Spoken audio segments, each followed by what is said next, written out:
नमस्कार दोस्तों। पढ़ छत्तीसगढ़ क्लासेस में आप सभी का एक बार फिर से बहुत बहुत स्वागत है। दोस्तों, जैसे कि आप सभी जानते हैं कि सीजी सेट और यूजीसी नेट का हमारे यहाँ आप लोगों के लिए निःशुल्क क्लासेस दिया जा रहा है। जैसे कि आप सभी को पता है दोस्तों कि हम लोग जो यूजीसी नेट और सीजी सेट ये दोनों का जो पेपर 1 है टीचिंग एप्टीट्यूड वाला, है ना, इसका हम लोग सिलेबस यहाँ पे कंप्लीट करा रहे हैं। वो भी पूर्णतः दोस्तों निःशुल्क है। ठीक है, क्लासेस जो आपको दी जा रही है ये ऑनलाइन हमारे यूट्यूब चैनल पर दी जा रही है और ये एक प्रकार से पूर्णतः निःशुल्क है दोस्तों। आज का जो लेक्चर है, ये आपका जो क्लास है दोस्तों, ये क्लास नंबर 7 है। इससे पहले भी मैं आप लोगों को 6 क्लासेस प्रोवाइड करा चुका हूँ। कितने क्लासेस? क्लास नंबर 1 से लेकर के क्लास नंबर 6 तक मैंने आप लोगों को करा दिया है। थ्योरी और एमसीक्यू दोनों के माध्यम से हम क्या कर रहे हैं दोस्तों, अपने सिलेबस को कंप्लीट करते चल रहे हैं। यदि आपने नहीं देखा है वीडियो तो क्लास नंबर 1 से पढ़िए, क्योंकि हर एक क्लास दोस्तों एग्जाम के पॉइंट ऑफ व्यू से काफ़ी इंपॉर्टेंट है। यहाँ पर जो भी चीज़ें आपको पढ़ाई जा रही है वो 3-4 बुक का दोस्तों पूरा निचोड़ निकाल करके पढ़ाया जा रहा है। ठीक है, तो आपको अलग से कोई किताब खरीदने की आवश्यकता नहीं है। जो यहाँ पे एमसीक्यू कराए जा रहे हैं, जो आपको वो आपको देखने को मिलेगा। जो सेट में आए हुए पुराने प्रश्न पत्र हैं उसके प्रश्न रहेंगे। जो नेट में आए हुए पुराने क्वेश्चन हैं उसको यहाँ पे उठाया जा रहा है। साथ ही साथ जो अदर स्टेट में सेट का एग्जाम हुआ है उसके प्रश्न को एमसीक्यू में कराया जा रहे हैं। और जो संभावित बन सकते हैं परीक्षा में प्रश्न कॉन्सेप्ट के हिसाब से, उसको भी यहाँ पे कराया जा रहा है। तो ओवरऑल यहाँ पे आपका पूरा सिलेबस पेपर 1 का दोस्तों कंप्लीट हो जाएगा। पेपर 1 की बात कर रहा हूँ, जिसमें आपका 10 यूनिट है दोस्तों। हमारा टारगेट है कि हर एक यूनिट को हम लोग कम से कम 7 क्लासेस में, 7 to 8 क्लासेस में आपका ख़त्म करने का। ठीक है, ये आपका क्लास नंबर 7 है। तो इस प्रकार से समझिए कि यूनिट 1 जो है आपका, वो आपका समाप्त होने के कगार पर है। और इसके बाद जैसे आपका सिलेबस कंप्लीट होगा, पूरे 10 यूनिट को जब हम लोग पढ़ लेंगे दोस्तों, तो उसके बाद मैं आप लोगों को रैंडमली मिसलेनियस क्वेश्चंस भी कराऊंगा साथ ही साथ। इसलिए हमारा टारगेट है कि कम से कम 15 सितंबर तक आप लोगों का सिलेबस कंप्लीट करा दें, क्योंकि आप सभी को पता है कि 4 अक्टूबर 2026 को आप लोगों का सीजी सेट का एग्ज़ाम है दोस्तों, सीजी सेट का एग्ज़ाम। ठीक है, तो ये क्लास नंबर 7 है। ठीक है, इससे पहले 6 क्लासेस हुई हैं।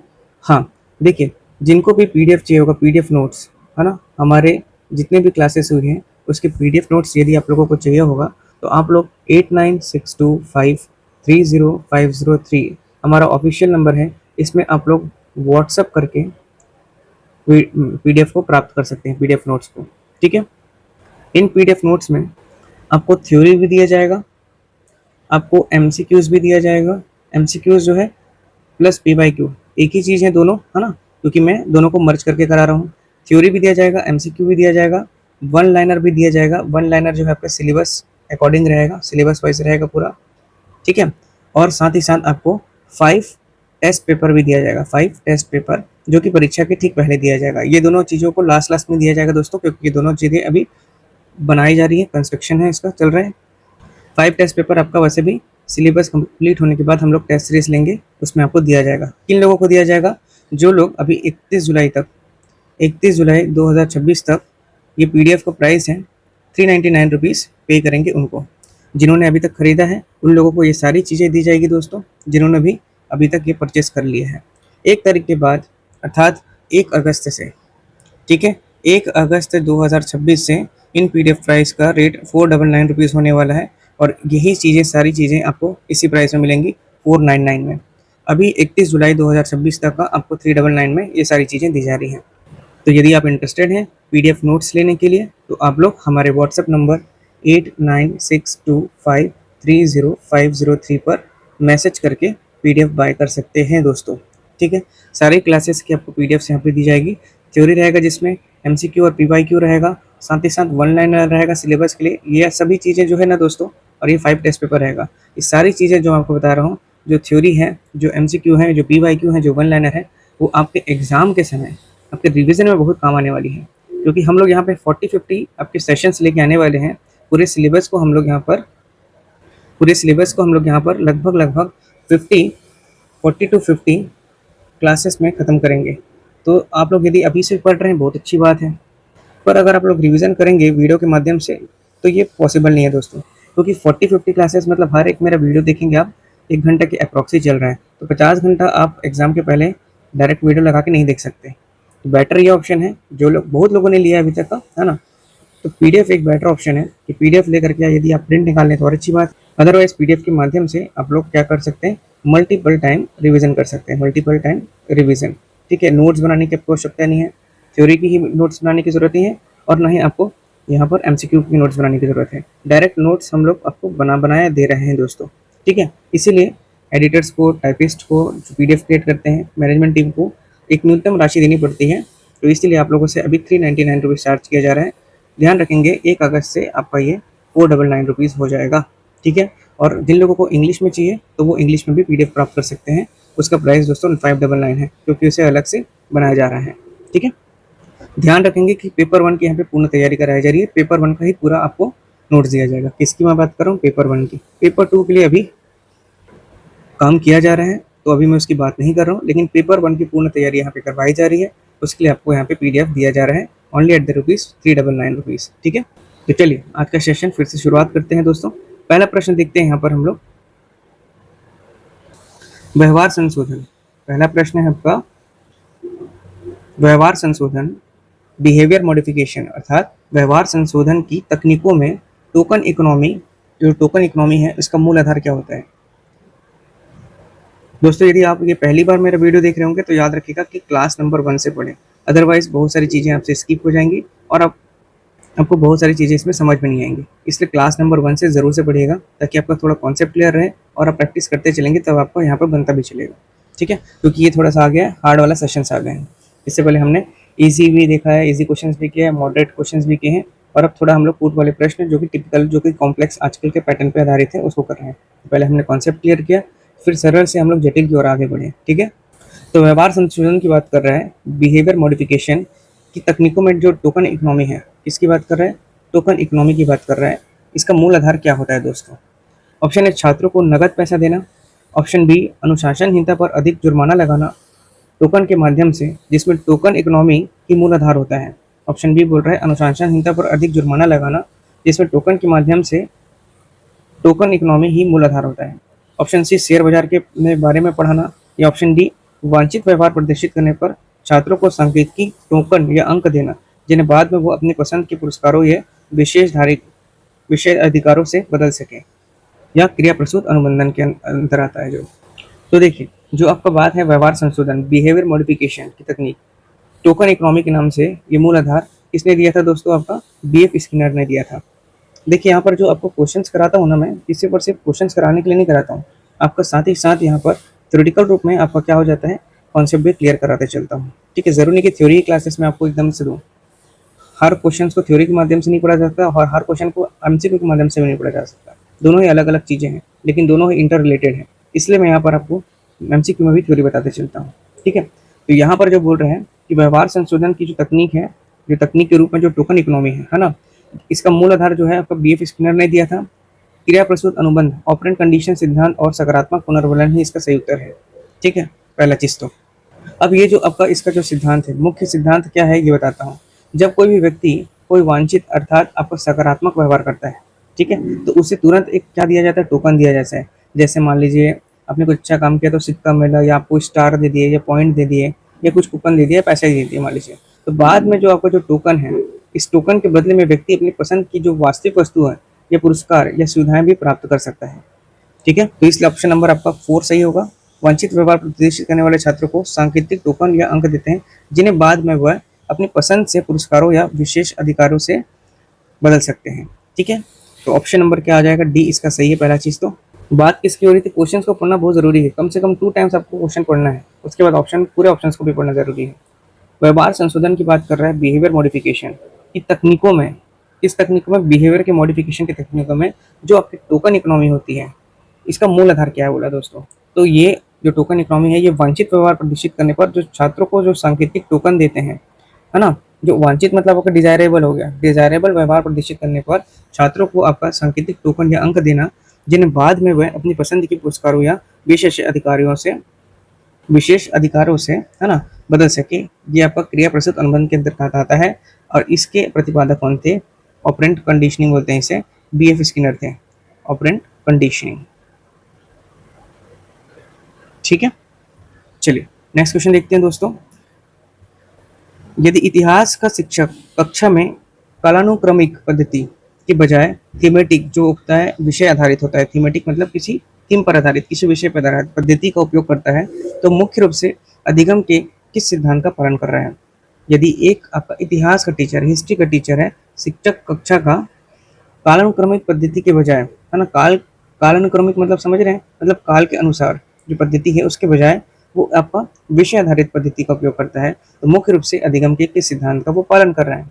ऑप्शन है व्यवहारवादी, सुदृढ़ीकरण, या यांत्रिक अभ्यास, या गेस्टॉल्ट संज्ञानात्मक समग्रतावाद, पूर्ण रूप से अंश की ओर, या केवल त्रुटि और प्रयास का सिद्धांत। सबसे पहले देखिए कालानुक्रमिक पद्धति। देखिए यदि इतिहास का जो शिक्षक है, जो कालानुक्रमिक पद्धति होता है जिसको क्रोनोलॉजिकल मेथड बोलते हैं, क्या बोलते हैं? क्रोनोलॉजिकल मेथड, ठीक, समय के अनुसार मतलब, है ना, समय के अकॉर्डिंग। थीमेटिक आपका जो विषय आधारित, थीमेटिक मतलब होता है थीमेटिक अप्रोच, है ना, इसके आधारित आपका उपयोग करता है, तो वह मुख्य रूप से गेस्टॉल्ट मनोविज्ञान, जो आपकी गेस्टॉल्ट जो साइकोलॉजी है उसके जो है आपका अंतर्दृष्टीय अधिगम सिद्धांत, इनसाइट लर्निंग थ्योरी और संज्ञानवाद, कॉग्निटिज्म या कंस्ट्रक्टिविज्म के सिद्धांत का पालन करता है दोस्तों। तो इसका सही उत्तर क्या होगा? ऑप्शन नंबर सी, ठीक है। कालानुक्रमिक पद्धति के बजाय वो थीमेटिक पद्धति का उपयोग कर रहा है, तो किस अधिगम का सिद्धांत का यूज हो रहा है? तो गेस्टाल्टवाद सिद्धांत। और गेस्टाल्टवाद सिद्धांत जो है वो अंतर्दृष्टि अधिगम सिद्धांत क्या होता है? इसका अंतर्दृष्टि अधिगम सिद्धांत की बात कर रहा है दोस्तों, जिस इंग्लिश में बोलते हैं इसको इनसाइट लर्निंग थ्योरी, ठीक है। और साथ ही साथ आपका ये हो रहा है दोस्तों कॉग्निटिज्म, जिसको बोलते हैं संज्ञानवाद, संज्ञानवाद की बात कर रहे हैं, मतलब हो गया आपका कॉग्निटिविज्म, या फिर इसी को बोलते हैं कंस्ट्रक्टिविज्म, ठीक है, जो कि आपका विशेष रूप से गेस्टॉल्ट सिद्धांत की जो आपका पूर्ण से अंश की ओर चलता है, पूर्ण से अंश की ओर, होल टू पार्ट्स की ओर चल रहा है, नियम से जोड़ा जाता है, ठीक है। मतलब जो आपका पूर्ण से अंश की ओर है, ये एक प्रकार का जो गेस्टॉल्ट का जो सिद्धांत है, इसमें गेस्टॉल्ट मनोविज्ञान बताते हैं कि मानव मस्तिष्क किसी भी चीज को जो है टुकड़े के बजाय एक समग्र, मतलब ये पूर्ण खोल रूप में बेहतर समझता है। मैं आपको, ठीक है, गेस्टॉल्ट वर्ड जो आपका संज्ञानात्मक समग्रतावाद है, जो पूर्ण सेंस की ओर है, वो ये बताता है कि मानव मस्तिष्क जो होता है, जो ह्यूमन ब्रेन होता है, वो किसी भी चीज को टुकड़े के बजाय एक समग्र रूप या पूर्ण रूप में बेहतर अच्छे से समझता है दोस्तों। जैसे ही एक एग्जांपल, जैसे मैंने आप लोगों को क्लास नंबर 1 पढ़ाया दोस्तों, इसके बाद मैं मान लीजिए क्लास नंबर आपको डायरेक्टली 4 पढ़ा रहा हूँ, क्लास नंबर आपको डायरेक्टली फिर 7 पढ़ा रहा हूँ, तो ये आपको टुकड़े टुकड़े में मिल रहा है। इसके बजाय मैं आपको एक सीक्वेंस बना दिया हूँ, प्लेलिस्ट बना दी, जिसमें class number 1, class number 2, class number 3, class number 4, इस रूप में आप लोगों को यहाँ सामने प्रस्तुत किया हूँ, तो आप लोग इसमें अच्छे से समझ रहे हैं, बेहतर से समझ रहे हैं। और टुकड़े टुकड़ों में या तो अलग अलग प्लेलिस्ट बना दूंगा या अलग अलग जगह रखूंगा, तो आप लोग को समस्या होगी। तो जो मानव मस्तिष्क है किसी भी चीज़ को टुकड़ों के बजाय एक समग्र रूप में या फिर बेहतर तरीके से समझता है, ठीक है। आप लोग देख लीजिएगा दोस्तों, प्लेलिस्ट बना दिया गया है CG सेट 2026 के नाम से, ये पूरे कंटेंट्स वहीं पर ही मिलेंगे। हमारे चैनल में जा करके आप लोग प्लेलिस्ट में देख सकते हैं, CG सेट 2026 लिखा हुआ है, इसमें ये सभी पूरे वीडियो मिलेंगे, class number 1 to class number 6। चलिए अगला प्रश्न करते हैं। निर्माणात्मक मूल्यांकन, जिसको बोलते हैं फॉर्मेटिव इवैल्यूएशन की और अधिक प्रभावी बनाने को यदि एक शिक्षक डायनेमिक असेसमेंट अपनाता है, तो इसकी क्या विशेषता होगी? प्रश्न है निर्माणात्मक मूल्यांकन, जिसे हम लोग क्या बोलते हैं दोस्तों? Formative evaluation. इसको अधिक प्रभावी बनाने के लिए और ज़्यादा प्रभावी बनाने के लिए यदि एक शिक्षक डायनेमिक असेसमेंट का अपना रहा है, डायनेमिक असेसमेंट आपका मेथड को अपना रहा है, तो इसकी क्या विशेषता होगी? ये पूरी तरह से एक कंप्यूटर जनित स्थिर परीक्षा होगी। इसमें केवल बहुविकल्पी प्रश्न शामिल होंगे। ये परीक्षा सत्र के अंत में एक ही बार होगी। या इसमें मूल्यांकन और शिक्षण साथ साथ चलते हैं, जहाँ शिक्षक मूल्यांकन के दौरान ही छात्र या संकेत ये पाठ आपात अर्थात आपका स्कैप फोल्डिंग देकर के उसकी सीखने की क्षमता को समाप्त है। तो इसका सही उत्तर तो दोस्तों ऑप्शन नंबर डी ही होना चाहिए। मैं आपको बताया था पहले भी कि जो फॉर्मेटिव इवैल्यूएशन होता है ये आपका निरंतर चलते रहता है। इसका मूल्यांकन शिक्षण और के साथ चलता रहता है, मूल्यांकन भी और टीचिंग दोनों एक साथ चलते रहता है। और इसमें जो आपका बच्चे क्या देते हैं, फीडबैक देते हैं, टीचर भी फीडबैक देगा जब बच्चा पूछेगा। तो जहाँ शिक्षक मूल्यांकन के दौरान ही छात्र संकेत या आपका पाठ, जिसको बोलते हैं scaffolding, zone of proximal development, है ना। किसका थ्योरी था दोस्तों, ये लेव वाइगोस्की की थ्योरी थी। ZPD मैं आपको पहले भी कराया हूँ, तो ये किसका है, लेव वाइगोस्की की आपका समीपस्थ विकास क्षेत्र का सिद्धांत बताया था। किसने, वाइगोस्की ने बताया था। ठीक, तो उससे भी दे करके सीखने की क्षमता को माप सकते हैं दोस्तों। ठीक है, अब यहाँ पर बात कर रहे हैं दोस्तों डायनेमिक असेसमेंट को थोड़ा समझ लेते हैं। ठीक है, डायनेमिक असेसमेंट जो है गतिशील मूल्यांकन, क्या बोलते हैं इसको, गतिशील मूल्यांकन। ठीक है, गतिशील आपका जो हो गया मूल्यांकन ही है पहला चीज। तो ये पारंपरिक मूल्यांकन से बिल्कुल क्या है आपका अलग है। पारंपरिक मूल्यांकन मतलब जो ट्रेडिशनल मूल्यांकन है उससे बहुत अलग है दोस्तों। ये केवल ये नहीं मापता है कि छात्र को पहले से क्या पता है, ये बल्कि मापता क्या है दोस्तों, ये कि छात्र मदद मिलने पर कितना सीख रहा है। मदद कहाँ मिला आपको, पाड़ लगा करके, संकेत दे करके, है ना। छात्र को मूल्यांकन के दौरान या आपकी उसकी टीचिंग के दौरान आपका, है ना, या टेस्टिंग के दौरान उसको थोड़ा भी अगर मदद दिया जा रहा है या उसको थोड़ा भी आपका पुश किया जा रहा है, समझ रहे हैं, इसको फोल्डिंग भी दिया जा रहा है, तो वह उसका कितना सीखता है, कितना अच्छा रिजल्ट देता है, ये मैटर करता है। समझ रहे हैं, डायनेमिक असेसमेंट का मुख्य बात यही है कि ये आपको पारंपरिक मूल्यांकन से बिल्कुल अलग है। और यहाँ पर ये नहीं देखा जाता कि छात्र को पहले से क्या आता है, बल्कि ये देखा जाता है कि छात्र को अगर थोड़ी सी भी सहायता दी जा रही है, थोड़ी सी भी मदद दी जा रही है, तो वो कितना सीख रहा है और कितना अच्छा रिजल्ट दे रहा है दोस्तों। ध्यान रखेंगे कि ये मुख्य रूप से आपका जो लेव वाइगोस्की है, जिसको मैं आपको बताया हूँ अभी, है ना, समीपस्थ विकास का क्षेत्र ZPD zone of proximal development के सिद्धांत पर आधारित होता है। ठीक है, यदि एक शिक्षक जो है आपका निर्माणात्मक, आपका जो फॉर्मेटिव इवैल्यूएशन है, निर्माणात्मक मूल्यांकन, इसके प्रभावी बनाने के लिए आपको डायनेमिक असेसमेंट अपनाता है, तो उसकी मुख्य विशेषताएं मूल्यांकन और शिक्षण का एकीकरण करना हो गया, और परीक्षण जो आपका हस्तक्षेप या पुनर्परीक्षण मॉडल पर आधारित होता है। ठीक है, और साथ ही साथ आपका भविष्योन्मुखी दृष्टिकोण पर आधारित होता है दोस्तों। और शिक्षक की इसकी भूमिका, जो शिक्षक है उसकी भूमिका इसमें सहयोगी और मार्गदर्शक के रूप में होती है, जिससे अपन बोलते हैं इसके फोल्डिंग, मचान लगा करके उनको अलग से आपका यहाँ पे सहायता देना होता है। शिक्षक केवल अंक देने वाला एग्जामिनर नहीं होता, बल्कि वो छात्र को पाड़ या ढांचा, स्कैफ फोल्डिंग जिसको बोलते हैं, है ना, यानी कि अस्थायी सहायता प्रदान करता है। जब तक छात्र को समस्या आती है तो शिक्षक उसे सीधा उत्तर देने के बजाय क्या बोलता है, एक क्लू दे देगा, हिंट दे देगा, एक सुराग दे देगा, ताकि वो तुरंत उसको पिक कर ले। ठीक है, तो ये था आपका डायनेमिक असेसमेंट। थ्योरी भी आपका देखिए साथ होते चल रहा है दोस्तों, मैं यहाँ पे आपको MCQ के माध्यम से थ्योरी भी कराते चल रहा हूँ। ठीक है, नेक्स्ट है आपका क्रिटिकल पेडागोजी। क्रिटिकल पेडागोजी, ठीक है, क्रिटिकल पेडागोजी के संदर्भ में पाब्लो फेरेरे द्वारा प्रतिपादित banking model of education, banking model of education की मुख्य आलोचना क्या है, पूछ रहा है इसमें। ठीक है, ऑप्शन है, ये शिक्षा को बहुत खर्चीला बनाता है, गलत बात है भाई। ये केवल वाणिज्य कॉमर्स के छात्रों के लिए, ये भी गलत है। ये छात्रों को ज्ञान का सक्रिय निर्माता बनाने में मदद के बजाय उन्हें एक खाली खाता अर्थात शून्य पात्र मानता है, जिसमें शिक्षक केवल ज्ञान अर्थात जमा करता है, जो उसकी चेतना और आलोचनात्मक सोच को दबा देता है। बिल्कुल सही बात है, ऑप्शन नंबर सी इसका सही है दोस्तों। और लास्ट ऑप्शन देख लीजिए, ये डिजिटल बैंकिंग को बढ़ावा देता है, ये गलत है। देखिए क्रिटिकल पेडागोजी, ठीक है, पाउलो फेरे का जो आपका क्रिटिकल ये पेडागोजी है, पाउलो फेरे ने इसको प्रतिपादित किया था। उसका जो बैंकिंग मॉडल था, बैंकिंग मॉडल ऑफ एजुकेशन, ठीक है, बैंकिंग मॉडल ऑफ एजुकेशन की मुख्य आलोचना यही है कि छात्र जो है, या आपका शिक्षा का जो प्रणाली में जो छात्र जो है, वो केवल आपका निष्क्रिय पात्र है, पैसिव रिसीवर्स हैं, ये जमा करता मानती है इसको, जिससे उनकी सोचना या सवाल करना या आलोचनात्मक चेतना जो है वो विकसित करने की क्षमता पूरी तरह से क्या हो जाती है, नष्ट हो जाती है। याद रखेंगे, इंपॉर्टेंट है ये banking model of education Paulo फेरे का। मतलब ये मॉडल ये बताता है कि आपका जो छात्र है ना, वो निष्क्रिय पात्र है। निष्क्रिय मतलब कि होता है इनएक्टिव या पैसिव रिसीवर है ना, या इन्हें जमा करता मानती है। ठीक, जिसमें उनकी जो सोचने की क्षमता है या सवाल करने की क्षमता या आलोचनात्मक चेतना है, इसको विकसित करने की क्षमता पूरी तरह से आपका नष्ट हो जाती है दोस्तों, खत्म हो जाती है।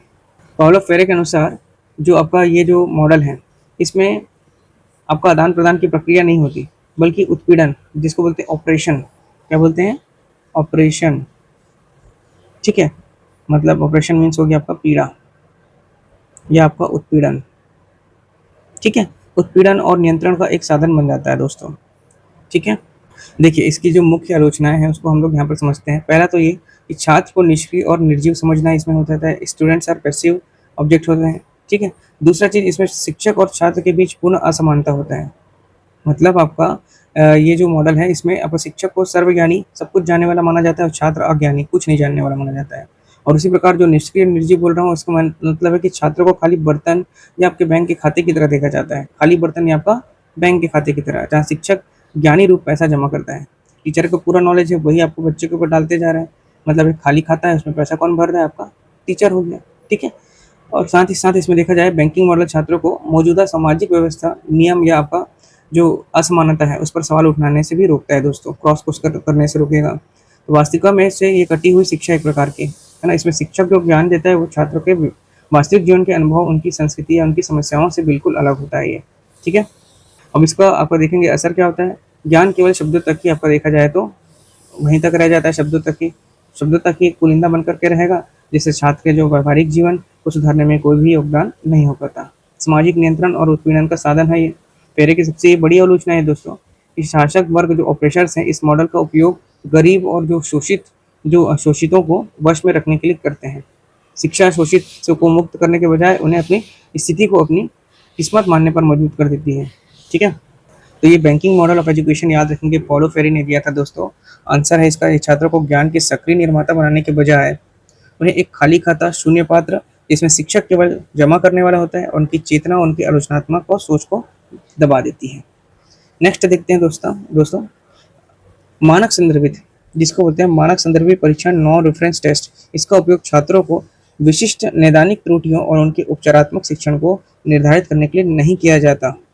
ऑप्शन है और तर्क दिया है, मानक संदर्भित परीक्षण का मुख्य उद्देश्य छात्रों को उनके समूह के सापेक्ष रैंक या प्रतिशत देना होता है, ना कि किसी विशिष्ट कौशल पर उनके पूर्ण अधिकार का मापन। बताइए क्या सही है इसमें।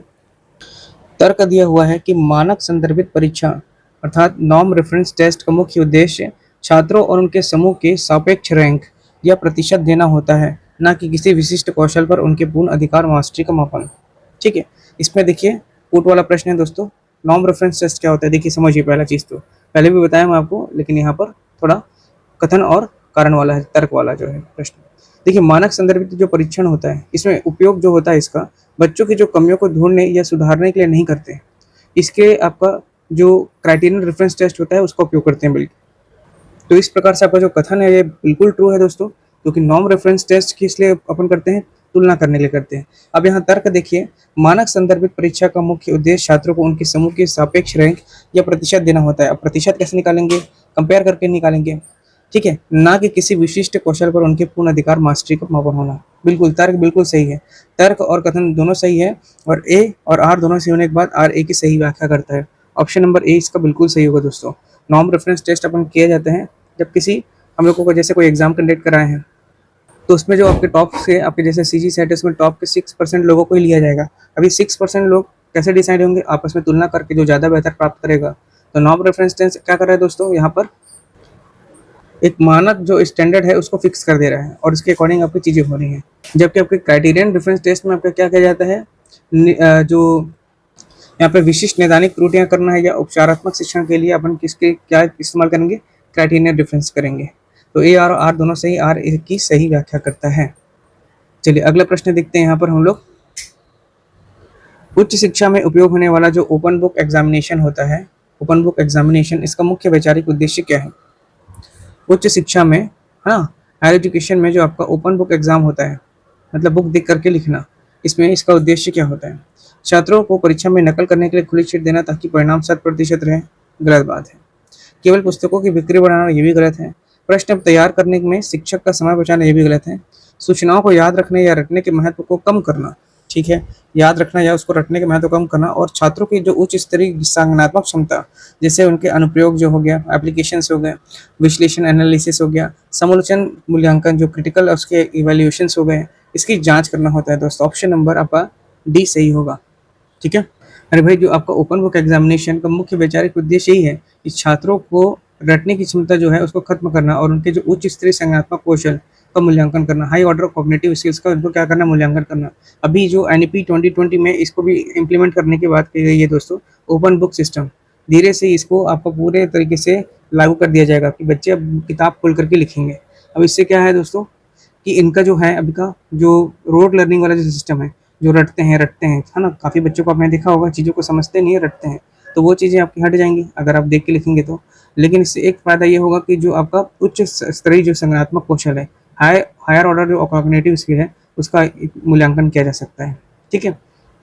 और भी इसका जो उद्देश्य है वो देखिए, जो एप्लीकेशन की बात किया, अनुप्रयोग की बात किया है ना? इसका उद्देश्य ये देखना नहीं है कि छात्र को कितनी जानकारी है, बल्कि ये देखना है कि वह आपका उपलब्ध जानकारी या तथ्यों का उपयोग कैसे और नई किस जटिल समस्याओं को हल करने के लिए कर सकता है। मतलब किस प्रकार से उसको यूज़ कर रहा है, किस प्रकार के कॉम्प्लेक्स प्रॉब्लम को उसको सॉल्व करने के लिए यूज़ कर रहा है। ये नहीं देखना है कि उसका छात्र को कितनी जानकारी याद है, बल्कि देखना है कि वो किससे उसको इम्प्लीमेंट कर रहा है, कहाँ उसको यूज़ कर रहा है। गहन सोच और विश्लेषण, है ना? मान लीजिए प्रश्न का इस तरह तैयार किए जाते हैं कि छात्र सीधे किताब उत्तर नहीं ढूँढ सकते। उन्हें अलग-अलग अवधारणा और कॉन्सेप्ट को मिलाना पड़ता है, उनका विश्लेषण करना होता है, उनको अपनी समझ के आधार पर मूल्यांकन करना होता है। तो आप लोग जैसे बोलेंगे कि एनईपी 2020 में ये क्या बात कही थी भाई, हम लोग तो पूरा याद करके, पढ़ के, लिख करके, समझ करके गए हैं। तो अब ओपन बुक एग्जामिनेशन दे दिए। ओपन बुक एग्जामिनेशन के ड्रॉबैक भी होंगे, है ना? डिमेरिट्स भी होंगे ही उसके, लेकिन इसमें मुख्य जो चीज़ें बताई रही है कि आपका, कि उनको जो समालोचनात्मक मूल्यांकन होगा, उनका विश्लेषण होगा, अनुप्रयोग होगा, उनकी संज्ञानात्मक क्षमताओं बढ़ेंगी। वास्तविक दुनिया के कौशल जो व्यवहारिक जीवन है या नौकरी में किसी के पास हर जानकारी याद नहीं होती, वहाँ महत्वपूर्ण क्या होता है दोस्तों, कि आप वहाँ वही सही संसाधन, जैसे आपको किताब हो गया, इंटरनेट हो गया, इससे सही जानकारी ढूंढ करके उसका सही इस्तेमाल कैसे करते हैं। ठीक है। सतह पढ़ाई से मुक्ति की ओर ये आपका कार्य करता है। जैसे आपका छात्र को केवल परीक्षा पास करने के लिए अंतिम समय में रटना पड़ता है, क्रैमिंग करने की आदत हो जाती है, उसको दूर करते हैं। और विषय की जो अपनी गहरी समझ है उसको विकसित करने पर ही इसमें क्या करते हैं, जोर दिया जाता है दोस्तों। सही है एक प्रकार से, क्योंकि अधिकांश बच्चे जो होते हैं वो अपने रटने पर ज़्यादा फोकस करते हैं, समझने की जगह ये नहीं देखते कि उसका इम्प्लीमेंट कहाँ होगा।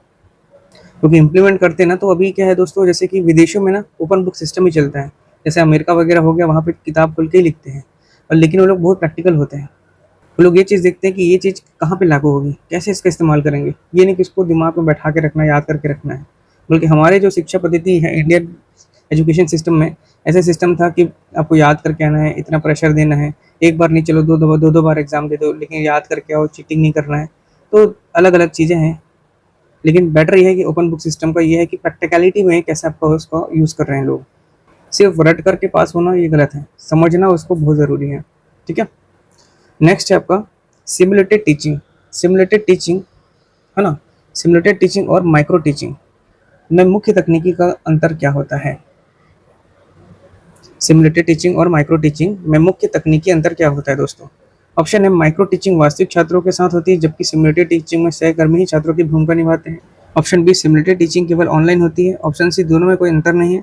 ऑप्शन डी, माइक्रो टीचिंग विशिष्ट कौशलों पर केंद्रित होती है, जबकि सिमुलेटेड टीचिंग कृत्रिम रूप से पूरी कक्षा की भूमिका निभा रहे और कृत्रिम अभ्यास रोल प्ले पर आधारित होती है। चलिए बताइए दोस्तों। देखिए, सिमुलेटेड टीचिंग क्या होता है और माइक्रो टीचिंग क्या होता है, इसका मुख्य अंतर क्या है ये देखिए। माइक्रो टीचिंग का जो ध्यान है वो किसी एक खास शिक्षण कौशल, स्किल को निखारने पर होता है। माइक्रो टीचिंग जो है दोस्तों, वो किसी पर्टिकुलरली जो स्किल है उसको डेवलप करने के लिए, उसमें पॉलिश करने के लिए, उसको निखारने के लिए होता है। जबकि जो आपका सिमुलेटेड टीचिंग होता है वो ध्यान कृत्रिम वातावरण में नाटक या रोल प्ले के जरिए पूरी कक्षा को संभालने का अभ्यास करने पर होता है। ठीक है। जैसे आपका जो सिमुलेटेड टीचिंग है, सिमुलेटेड मतलब समझ रहे हैं ना, अनुरूपित। सिमुलेटेड मतलब होता है अनुरूपित टीचिंग, शिक्षण। ठीक है, अनुरूपित आपका शिक्षण। तो इसका उद्देश्य सभी कौशलों को मिला करके एक वास्तविक कक्षा जैसे कोई से माहौल बनाना हो गया। इसमें छात्र अध्यापक की आपस में, आपका शिक्षक, छात्र और जो ऑब्जर्वर होते हैं उनकी भूमिका रोल प्ले में होती है। ये सत्र थोड़ा आपका 15-20 मिनट का ही होता है। ठीक है। जबकि आपका माइक्रो टीचिंग क्या होता है दोस्तों, इसमें शिक्षण प्रक्रिया को बहुत छोटा, इसे मतलब छोटा कर दिया जाता है, बहुत आपका छोटा स्मॉल उसमें होता है। और इसका लक्ष्य एक समय के केवल एक ही शिक्षण कौशल पर आधारित होता है, मतलब एक स्किल को डेवलपमेंट करने के लिए रहता है, जैसे प्रश्न पूछना, ब्लैक बोर्ड का उपयोग करना या बच्चों को एनकरेज करना। इसमें महारत हासिल करना होता है। इसमें समय लगभग 5 से 10 मिनट ही दिया जाता है और छात्रों की संख्या लगभग 5 से 10 होती है, जबकि सिमुलेटेड में आपका 15 से 20 मिनट तक का रोल प्ले किया जाता है और सभी कौशलों को मिला करके किया जाता है। ठीक है ना? क्यों किया जाता है दोस्तों? बच्चों को पढ़ाने के लिए, बच्चों को समझाने के लिए किया जाता है ना? सिमुलेटेड टीचिंग जो है ध्यान केंद्रित कृत्रिम कृत्रिम वातावरण है, आर्टिफिशियल एनवायरनमेंट बनाया जाता है, जहाँ पे आपका एक नाटक होता है, ड्रामा होता है, रोल प्ले करते हैं, जिसमें पूरी कक्षा को संभालने या अभ्यास करने पर आधारित होती है। याद रखेंगे, प्रश्न कर सकता है। अगला प्रश्न है दोस्तों, अधिगम के सिद्धांतों में मेटाकॉग्निशन का क्या अर्थ होता है? मेटाकॉग्निशन, खुद में चिंतन करना, खुद में मनन करना। ऑप्शन है, विज्ञान के परे जाकर किसी गुण विषय का अध्ययन करना, वे स्वयं अपनी संज्ञानात्मक प्रक्रियाओं, रणनीतियों और सोच के बारे में सोचना और उन्हें नियंत्रित करना, थिंकिंग अबाउट थिंकिंग। केवल कंप्यूटर प्रोग्रामिंग का ज्ञान होना या तथ्यों को बहुत तेजी से याद करना। देखिए, विज्ञान के परे जाकर किसी गुण विषय का अध्ययन करना ये गलत है। केवल कंप्यूटर प्रोग्राम का ज्ञान होना ये भी गलत है। तथ्यों को बहुत तेजी से याद करना ये गलत है। ऑप्शन नंबर बी इसका सही है दोस्तों। ठीक है, मैं ऑप्शन लिखते चल रहा हूँ कि नहीं यहाँ पर। ये आपका आंसर हो गया डी। ठीक है, और ये डी सभी का लिखते चल रहा हूँ, उम्मीद करता हूँ मैं। ठीक है, क्या पीडीएफ लोगों को देते हैं तो उसको यहाँ पे मेंशन करना पड़ता है पे, और ना अदरवाइज डबल काम हो जाएगा। यहाँ पे जो लोगों को भी पीडीएफ दिया जाता है उसमें आंसर मेंशन कर दिया जाता है ताकि उनको रिवीजन में सहूलियत होए। ऑप्शन बी बिल्कुल सही है। अपनी स्वयं की जो संज्ञानात्मक प्रक्रियाओं, रणनीतियों और सोच के बारे में सोचना और उन्हें नियंत्रित करना, थिंकिंग अबाउट थिंकिंग में बोला ना। देखिए, मेटाकॉग्निशन जो है आपका सोचने के बारे में सोचना होता है। थिंकिंग अबाउट थिंकिंग ये अपनी ही विचार प्रक्रिया के प्रति जागरूक होना। जैसे कि आपने मतलब खुद की चिंतन करना शुरू कर देते हैं, ये खुद के मनन करना शुरू कर देते हैं। इसके तहत आपका, जैसे आप मान लीजिए आप ही हैं, छात्र हैं जो ये जानता है, समझता है कि वो कैसे सीख रहा है, उसकी ताकत क्या है, वो अपनी पढ़ाई को और बेहतर करने के लिए क्या करेगा, क्या रणनीति बनाएगा। जैसे आप लोग अभी खुद मेटाकॉग्निशन करके मुझ तक पहुँचे, आप सोचे हैं कि कैसे पढ़ें पेपर 1 के लिए, तो मुझसे जुड़ गए, तो आपने खुद चिंतन किया, मनन किया। जिन लोगों को और समझ में आ रहा है सही ढंग से, तो वो लोग क्या कर रहे हैं, स्मार्ट वर्क करने के लिए पीडीएफ को खरीद ले रहे हैं, नोट्स खुद नहीं बना रहे हैं, और उसके साथ साथ उन लोग बार बार रिवीजन करते चल रहे हैं और पेपर 2 में ज़्यादा फोकस कर रहे हैं फिर, क्योंकि उनके नोट्स तो यहाँ पे मिल जा रहा है पीडीएफ के माध्यम से, थ्योरी भी मिल रहा है, एमसीक्यू भी मिल रहा है। तो उन लोग पेपर 2 में अपना जो बचा हुआ समय उसमें लगा रहे हैं, एक बार थ्योरी पढ़ ले रहे हैं और बार बार रिवीजन कर ले रहे हैं। तो खुद आपका क्या है, आपने अपनी समझ विकसित कर चुकी है। आप अपने बारे में, भविष्य के बारे में जानते हैं कि क्या करेंगे, क्या क्या करना चाहिए आपको, क्या नहीं करना चाहिए, क्या गलत है, क्या सही है ना। मतलब आप अपनी ताकत समझते हैं, कैसे सीख रहे हैं उसको समझते हैं, अपनी पढ़ाई को बेहतर बनाने के लिए अपनी रणनीति कैसे बदल रहे हैं, ये सभी चीज़ें हैं, है ना। तो मेटाकॉग्निशन के 3 मुख्य चरण होते हैं, मैं बता देता हूँ उसका 3 मुख्य चरण। एक तो हो गया आपका योजना बनाना, पूरी योजना आप लोग बना लिए होंगे। यदि कोई समस्या आ रही होगी आपकी योजना के लिए तो आप लोग प्रश्न कर सकते हैं, व्हाट्सअप कर सकते हैं दोस्तों। दूसरा है आपका मॉनिटरिंग करना। मॉनिटरिंग मतलब होता है कि आपको निगरानी करना पड़ता है, ठीक है। तीसरा जो है आपका मूल्यांकन करना, जिसको बोलते हैं इवैल्यूएटिंग करना, या मूल्यांकन लिख देते हैं यहाँ पर, ठीक। तो योजना बनाना मतलब हो गया आपका किसी काम को शुरू करने से पहले आप क्या करते हैं, सोचते हैं। इस अध्याय को मान लीजिए पढ़ने के लिए, जो यूनिट 1 पढ़ रहे हैं उसको पढ़ने के लिए आप सोचते हैं कि कितना समय चाहिए मुझे, कौन सी रणनीति अपनानी चाहिए, कैसे पढ़ूंगा तो निकलेगा। इसके बाद मॉनिटरिंग करेंगे, पढ़ते या समस्या सुलझाते समय खुद को जांचेंगे, क्या मुझे आपका पैराग्राफ समझ में आ रहा है कि नहीं, ये टॉपिक समझ में आ रहा है कि नहीं, है ना। क्या सर जो पढ़ा रहे हैं वो मेरे पर्याप्त है कि नहीं, या जो पढ़ा रहे हैं वो मुझे समझ में आ रहा है कि नहीं, है ना, ठीक। अब मूल्यांकन करेंगे लास्ट में, जैसे कि आपका पूरा सेशन कंप्लीट हो जाएगा, जब पूरा पेपर 1 तैयार हो जाएगा, पूरा मैं आपको वीडियो पढ़ा दूंगा, पूरा नोट्स आपको दे दूंगा। उसके बाद हम लोग जब टेस्ट लगाएंगे तो उस समय आप मूल्यांकन करेंगे, मतलब काम खत्म होने के बाद आप मनन करेंगे, क्या मैंने सही उत्तर निकाला कि नहीं, क्या मैं सही क्वेश्चन लगा पा रहा हूँ कि नहीं। तो यही मेटाकॉग्निशन है दोस्तों, मतलब अपनी स्वयं की संज्ञानात्मक प्रक्रिया, अपनी रणनीति और सोच के बारे में सोचना और उन्हें नियंत्रित करना, ठीक है, यही मेटाकॉग्निशन कहलाता है, ठीक। चलिए अगला प्रश्न देखते हैं दोस्तों। रचनात्मकता के मापन के लिए Torrance test of creative thinking, ठीक है, टॉरेंस टेस्ट बोलते हैं जिसको, Torrance test of creative thinking द्वारा निर्धारित 4 मुख्य आयाम जो होते हैं, ठीक है, 4 मुख्य आयाम का सही समूह कौन सा होता है। चलिए ऑप्शन देखते हैं। पहला ऑप्शन है स्मृति, गति, शुद्धता, दृढ़ता, ठीक है। दूसरा है केवल लेखन, वाचन, श्रवण, गायन।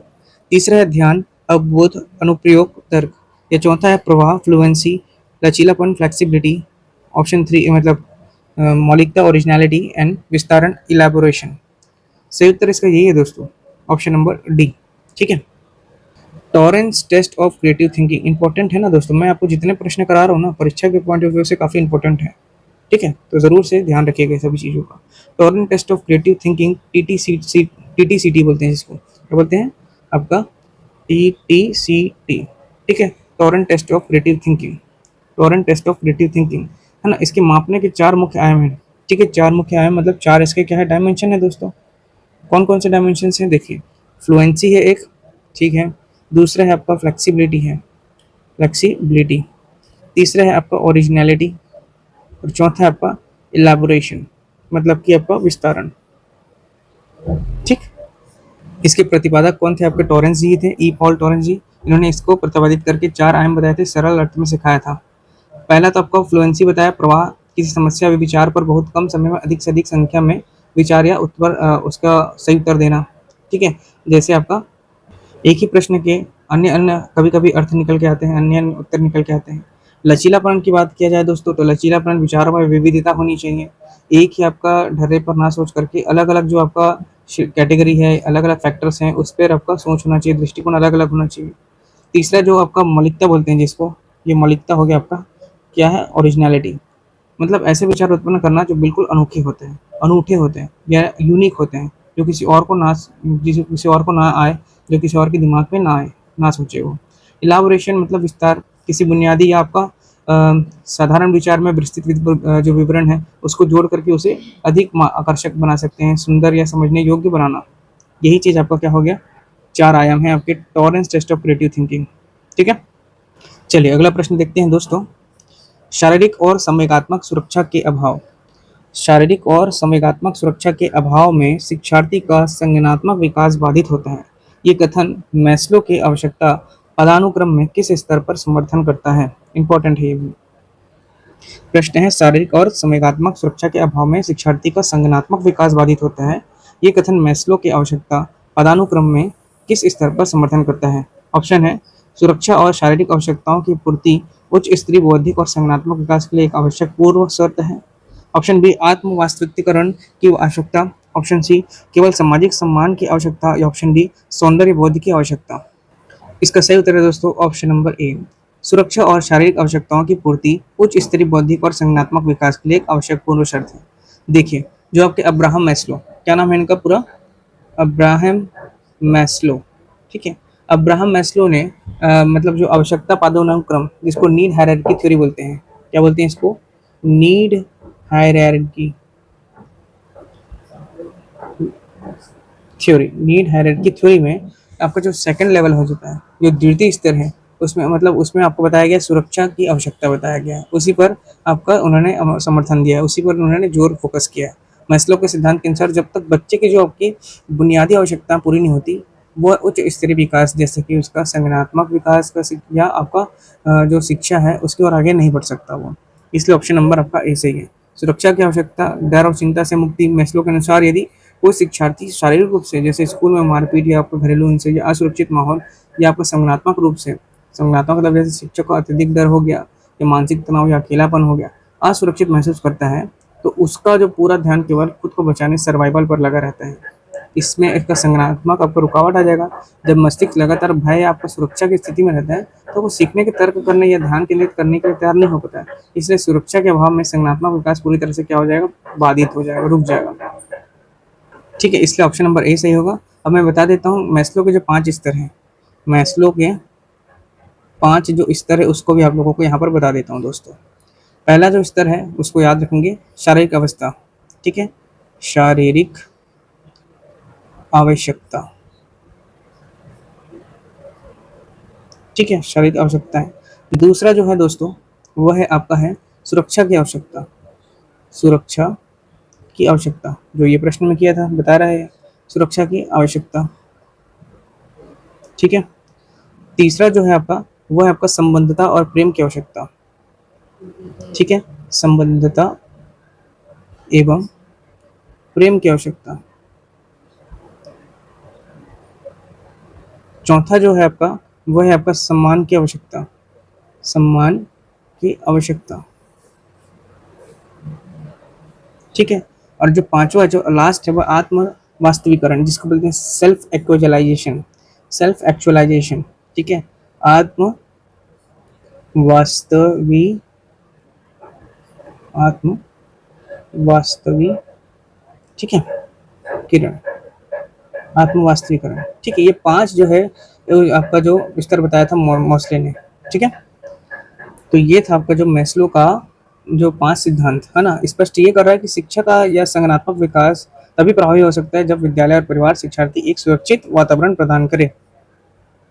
ठीक है, चलिए अगला प्रश्न देखते हैं। नेक्स्ट है, मूल्यांकन प्रणालियों के संदर्भ में पोर्टफोलियो मूल्यांकन और सतत और रचनात्मकता क्यों माना जाता है? प्रश्न है कि मूल्यांकन प्रणालियों के संदर्भ में जो पोर्टफोलियो मूल्यांकन को सतत और रचनात्मक क्यों माना जाता है? ऑप्शन है, क्योंकि यह केवल साल के अंत में जमा किया जाता है। ऑप्शन बी, क्योंकि ये समान समय के साथ छात्र के क्रमिक विकास, आत्मचिंतन और विविध कार्यों और साक्ष्य प्रस्तुत करता है, जिससे निरंतर गुणात्मकता सुधार संभव होता है। ऑप्शन सी, क्योंकि इसमें केवल अच्छे अंकों का समावेश होता है। या ऑप्शन डी, क्योंकि ये पूरी तरह से शिक्षक केंद्रित होता है।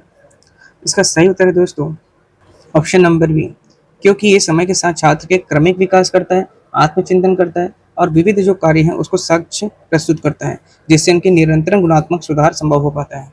ठीक है, देखिए पोर्टफोलियो मूल्यांकन, पोर्टफोलियो असेसमेंट जिसे बोलते हैं, उसको आधुनिक शिक्षा और मूल्यांकन प्रणाली में सतत और रचनात्मक फॉर्मेटिव मानने के पीछे ठोस वैज्ञानिक कारण यही है कि एक तो कंटिन्यूस है, पहला चीज़, क्योंकि समय के जो साथ ये क्रमिक विकास करता है। पोर्टफोलियो किसी एक दिन या 3 घंटे की परीक्षा का नहीं होता। इसमें आपको जो छात्र द्वारा पूरे साल या सेमेस्टर के दौरान किए गए जो कार्य हैं, जैसे प्रोजेक्ट है, पहले भी बताया, असाइनमेंट है, कविताएं हैं, चित्र है, रिपोर्ट है, कुछ भी लगातार उसको क्या किया जाता है, इकट्ठा किया जाता है, ताकि छात्र सीखने की निरंतर यात्रा को दिखाता है कि किस प्रकार से वो डेवलप कर रहा है। दैनिक गतिविधियों का हिस्सा है ना, ये मूल्यांकन जो पढ़ाई से अलग कोई प्रक्रिया नहीं है, बल्कि रोजमर्रा की जो कक्षा की गतिविधि के साथ साथ सतत रूप से चलता रहता है। इसमें छात्रों पर परीक्षा का मानसिक तनाव बिल्कुल भी नहीं होता। दूसरी बात कर रहा है तो रचनात्मक, है ना, इसे मतलब फीडबैक और सुधार के लिए, है ना, पारंपरिक परीक्षाओं की तरह इसमें केवल अंत में नंबर या ग्रेड देकर के अध्याय बंद नहीं कर दिया जाता, जबकि शिक्षक छात्र के काम को देख करके उसे लगातार रचनात्मक सुझाव देते हैं, जिससे छात्र अपने काम को दोबारा सुधार कर सके और बेहतर बना सके। पोर्टफोलियो की सबसे बड़ी खासियत ये है कि छात्र खुद अपने काम को चुनता है और उस पर वो विचार करता है कि मेरा कौन सा काम सबसे अच्छा था और क्यों, मुझे कहाँ सुधार की जरूरत है। और ये प्रक्रिया छात्र की मेटा कॉग्निशन क्षमता को भी क्या करता है, बढ़ाता है दोस्तों। ठीक है, मतलब कि इसमें छात्र रटी रटाई चीज़ों को नहीं लिखता, बल्कि अपनी जो रचनात्मक सोच, समस्याओं के समाधान और मौलिक विचारों को प्रदर्शित करता है। छात्र की जो है ये एक प्रकार से अनूठी क्षमता है, उसको जो सामने लेके आती, प्रस्तुत करती है। ठीक है, ऑप्शन नंबर 20 का सही है दोस्तों। नेक्स्ट है learning without burden. Learning without burden Yashpal समिति रिपोर्ट 1993 का मुख्य अनुदेशात्मक संदेश क्या था? ऑप्शन है छात्रों के बस्ते का वजन कम करने के लिए स्कूल बैग को प्रतिबंधित करना, केवल गृह कार्य ना देना, परीक्षाओं को पूरी तरह से समाप्त कर देना, पाठ्यचर्या को रटने पर आधारित बनाने के बजाय समझ, वैचारिक, स्पष्ट, आनंददायक या अधिगम और जीवन से जोड़ने पर बल देना। देखिए प्रोफेसर यशपाल समिति 1993 इन्होंने अपनी रिपोर्ट दी थी, इसमें कहा था लर्निंग विदाउट बर्डन। ठीक है, प्रोफेसर यशपाल की अध्यक्षता में जो आई थी वही थी आपकी क्या, लर्निंग विदाउट बर्डन 1993 रिपोर्ट, है ना। इसका मुख्य आपका निर्देशात्मक संदेश यही था कि रटने के बजाय समझकर सीखने को बढ़ावा देना और ना समझी की बोझ, है ना, लोड ऑफ नॉन कंप्रेंशन को कम करना। ठीक है, लोड ऑफ जो है नॉन कंप्रेंशन को कम करना है। अपनी रिपोर्ट में इन्होंने ये बताया था कि बच्चों के लिए केवल स्कूल के जो बस्ते हैं, इसका भौतिक बोझ, फिजिकल लोड की समस्या नहीं है, बल्कि सबसे आपका क्रूर बोझ है, मतलब क्रूर प्रकार का बोझ है, मतलब बहुत ही बेकार चीज़ है। पाठ्य सामग्री को बिना समझे रटने का मानसिक बोझ, इनका कहना था दोस्तों। उन्होंने कहा जो आपका रोट लर्निंग है, रटने के स्थान पर इन्हें वैचारिक समझ होनी चाहिए। स्कूल के बच्चों को केवल सूचना, इन्फॉर्मेशन ना दे, बल्कि ज्ञान, नॉलेज का निर्माण करना सिखाएं, है ना। उन्होंने ये भी कहा था कि बहुत कम लेकिन पूरी समझ के साथ सीखना उस बहुत अधिक से कहीं बेहतर है जो बिना समझे आधा अधूरा सिखा जाए। ठीक है, साथ ही साथ उन्होंने कहा था तनाव मुक्त माहौल, शिक्षण की तकनीकी ऐसी होनी चाहिए जिससे बच्चे परीक्षा और पाठ्य पुस्तकों के डर से मुक्त होकर खुशी खुशी सीखें। जॉयलेस लर्निंग की बात किया उन्होंने, आनंददायक, अधिगम और जीवन के जोड़ने पर बल दिया था। ऑप्शन नंबर इसका डी सही है दोस्तों। ठीक है, यशपाल रिपोर्ट समिति, बैगलेस लर्निंग विदाउट बर्डन। ठीक है, बिना बर्डन के बोझ, अर्थात रटने की बजाय समझकर सीखने का बढ़ावा देने वाले जो रिपोर्ट लाई थी उन्होंने। नेक्स्ट है आपका choice based credit system, CBCS के तहत यदि कोई छात्र ओपन इलेक्टिव चुनता है तो इसका अर्थ क्या होता है? वह अपने ही विभाग का कोई अनिवार्य विषय पढ़ रहा है, वह बिना किसी परीक्षा के पास हो सकता है, वह किसी अन्य विभाग या अनुशासन डिसिप्लिन का विषय अपनी रुचि के अनुसार चुन सकता है, जैसे इतिहास का छात्र भौतिकी या संगीत का कोई कोर्स चुन सकता है, या केवल ऑनलाइन कोर्स उपलब्ध होता है। क्या प्रश्न है? चॉइस बेस्ड क्रेडिट सिस्टम, इसके तहत यदि कोई छात्र ओपन इलेक्टिव कर रहा है, ओपन इलेक्टिव की बात कर रहा है दोस्तों। ठीक है, ओपन इलेक्टिव का जो आपका मेन उद्देश्य क्या है, विषयों को विविधता। इसका मुख्य उद्देश्य शिक्षा को लचीला बनाना है, ताकि छात्र केवल अपने मुख्य विषय जो पूर्व सब्जेक्ट तक ही सीमित ना रहे, बल्कि और भी एक्स्ट्रा इन्फॉर्मेशन उसको मिलता चले। ठीक है, इसमें आपका जो इंटरेस्ट है उसको महत्व दिया जाता है, उनकी जो करियर बनाती है उनकी ज़रूरत के हिसाब से किसी दूसरे विभाग को विषय पढ़ने के लिए आज़ादी भी देता है साथ ही साथ, है ना। मान लीजिए आपका कोई राजनीति विज्ञान, पॉलिटिकल साइंस का ऑनर्स कर रहा है कोई व्यक्ति, लेकिन उसे कंप्यूटर कोडिंग भी पसंद है या फिर म्यूजिक सुनना या संगीत भी पसंद है, उसमें भी इंटरेस्ट है, तो वो ओपन इलेक्टिव के माध्यम से संगीत या कंप्यूटर विज्ञान का भी एक कोर्स चुन सकता है। इसे क्रेडिट भी उसके मुख्य रिजल्ट में जुड़ते हैं दोस्तों। तो इस प्रकार से आपका कौन सा ऑप्शन सही होगा? Option number C. क्या बोल रहा है, वह किसी अन्य विभाग या अनुशासन डिसिप्लिन का विषय अपनी इंटरेस्ट के हिसाब से अनुसार से चुन सकता है, जिसे इतिहास का छात्र भौतिकी या संगीत का कोई कोर्स चुन सकता है। ठीक है, चलिए अगला प्रश्न देखते हैं दोस्तों। अधिगम शैलियाँ लर्निंग स्टाइल्स के अंतर्गत हनी एंड ममफोर्ड द्वारा वर्गीकृत 4 प्रकार के शिक्षार्थियों का सही समूह कौन सा है? ऑप्शन से कार्यकर्ता एक्टिविस्ट और चिंतक रिफ्लेक्टर्स, सिद्धांतवादी थ्योरिस्ट और व्यवहारिक पैराग्मेटिज्म। ऑप्शन बी दृश्य श्रव पठन गद्यात्मक। ऑप्शन सी अंतर्मुखी बहुमुखी तर्कशास्त्री अभावुक। ऑप्शन डी केवल तीव्र मध्यम धीमे या मंदबुद्धि। देखिए अधिगम शैलियाँ जो लर्निंग स्टाइल्स के अंतर्गत पीटर हनी और जो आपका ममफोर्ड है ना, इन्होंने आपका 4 वर्गीकृत प्रकार से शिक्षार्थियों का सही समूह बताया था दोस्तों।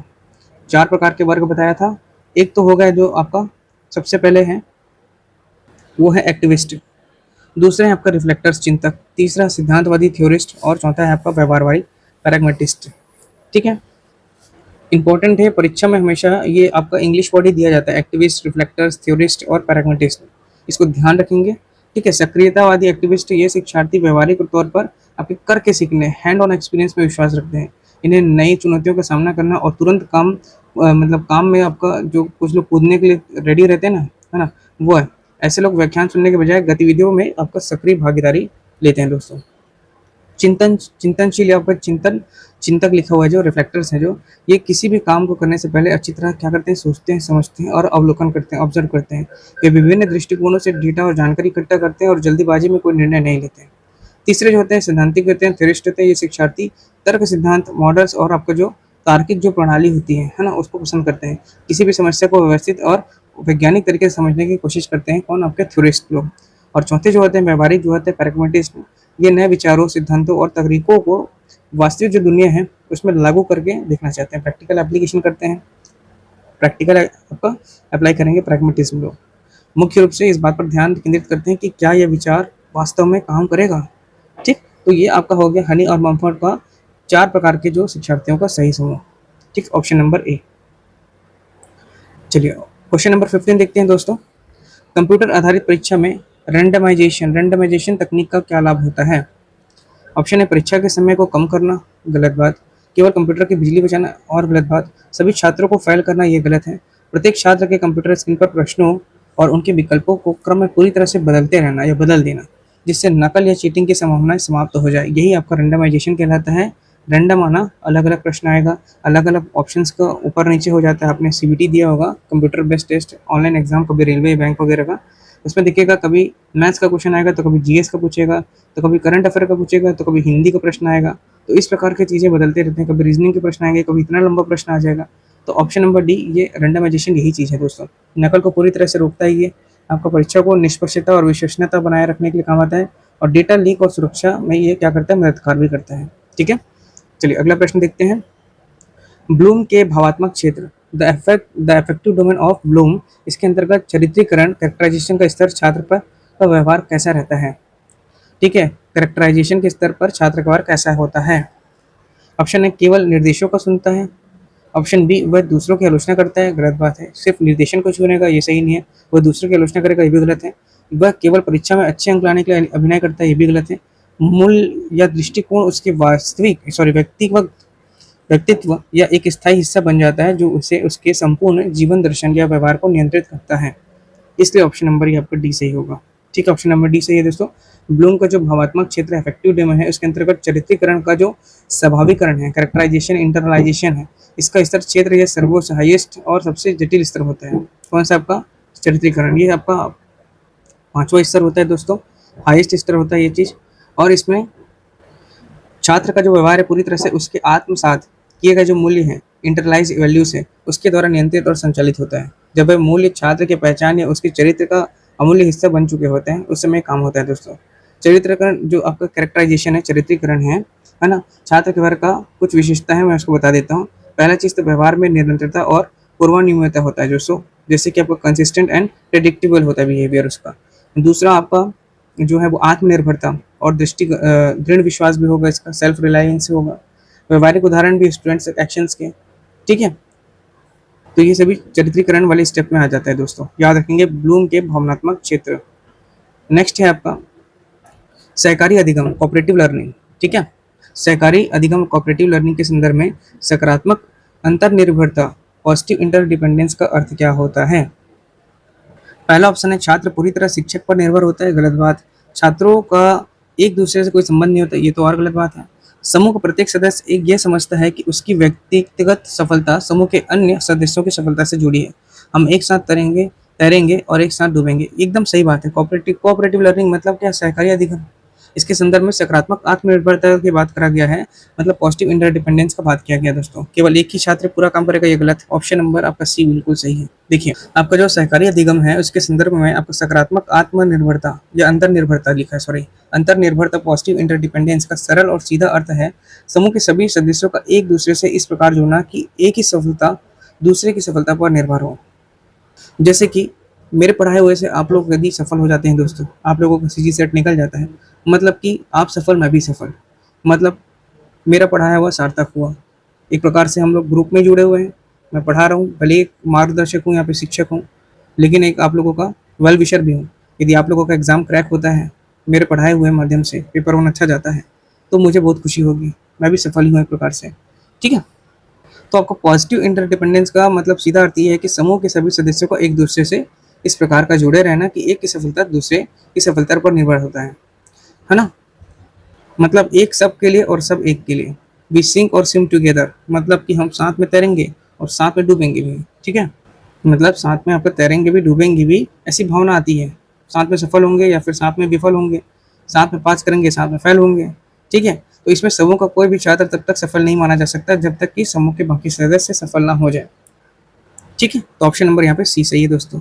अगला प्रश्न है सिकाडा। सिकाडा या अन्य जटिल प्रणालियों की तरह जब मूल्यांकन में रूब्रिक्स का निर्माण किया जाता है तो एनालिटिकल रूबिक में होलिस्टिक रूबिक में मुख्य अंतर क्या होता है।